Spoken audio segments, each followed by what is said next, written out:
بسم اللہ الرحمن الرحیم۔ آج کی تلاوت سورۃ التوبہ کی آخری آیات 115 سے 129 تک تھی، جس کا خلاصہ یہ ہے: غزوہ تبوک میں پیچھے رہنے والوں میں 3 صحابی ایسے مخلص مومن بھی تھے جنہوں نے اپنی غلطی کا اعتراف کیا اور اپنی خطا کا اعتراف کرتے ہوئے معافی کی درخواست کی۔ اللہ کی طرف سے حکم ہوا کہ نبی صلی اللہ علیہ وسلم بھی اور صحابہ اکرام بھی ان سے تعلقات کا بائیکاٹ کر دیں۔ 40 دن، پھر اس میں 10 دن مزید یہ کہا گیا کہ ان کے گھر والے بھی ان کو چھوڑ دیں۔ 50 دن تک سخت آزمائش کے اندر یہ لوگ گزرے،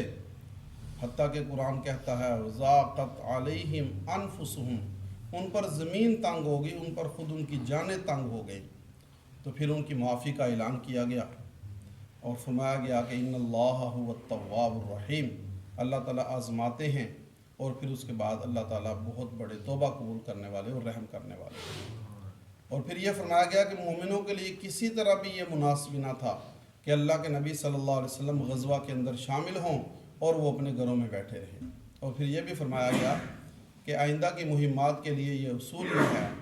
کہ سارے کے سارے مومنین اکٹھے نہ نکلیں، مومنوں میں سے ایک جماعت ضرور ایسی ہونی چاہیے جو اللہ کے لیے، اللہ کے دین کے لیے اپنے آپ کو وقف کر دے، وہ دین اسلام کو سمجھیں اور پھر اپنی قوم کو سمجھائیں۔ اور پھر سورت کے آخر میں فرمایا گیا کہ منافقین کی ایک جماعت ایسی بھی ہے کہ جس وقت بھی قرآن پاک کی کوئی آیات نازل ہوتی ہیں، کوئی صورت نازل ہوتی ہے، تو آپس میں ایک دوسرے کو کہتے ہیں کہ اس صورت کو کس آدمی کے ایمان میں اضافے کا یہ صورت سبب بنی ہے۔